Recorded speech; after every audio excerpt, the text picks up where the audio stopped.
সাম্প্রতিক বছরগুলোতে হজ সেবাদান খাতে প্রতিযোগিতা বৃদ্ধি পেয়েছে। বিশেষ করে 2 বছর আগে সৌদি সরকার নতুন নীতিমালা বাস্তবায়ন করে, যার ফলে জাতীয়তার বাধ্যবাধকতা ছাড়াই সৌদি মালিকানাধীন প্রতিষ্ঠানগুলো হজ সেবায় অংশ নিতে পারছে।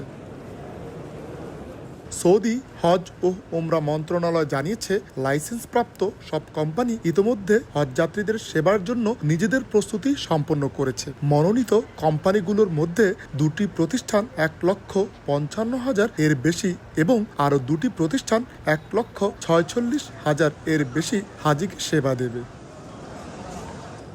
লাইসেন্স প্রাপ্তির জন্য প্রতিষ্ঠানের 5 বছর মেয়াদী নবায়নযোগ্য লাইসেন্স থাকা বাধ্যতামূলক করেছে দেশটি। এছাড়া মালিকানার ক্ষেত্রেও সৌদি নাগরিকের উপস্থিতি নিশ্চিত করতে বলা হয়েছে। পাশাপাশি প্রতিষ্ঠানগুলোর প্রতি 1 লাখ হাজির জন্য কমপক্ষে 50 লাখ সৌদি রিয়াল মূলধন থাকতে হবে।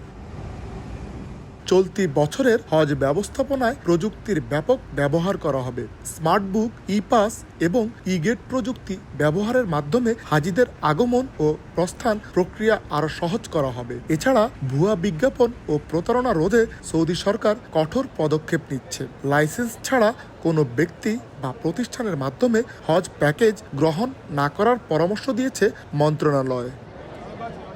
গত বছর প্রায় 18 লাখ মুসলিম পবিত্র হজ পালন করেন, যাদের মধ্যে প্রায় 16 লাখ ছিলেন বিদেশি। চলতি বছরও প্রায় সমপরিমাণ বা এরও বেশি হাজির অংশগ্রহণের আশা করছে সৌদি কর্তৃপক্ষ। আরিফুর রহমান, সময় সংবাদ, সৌদি আরব।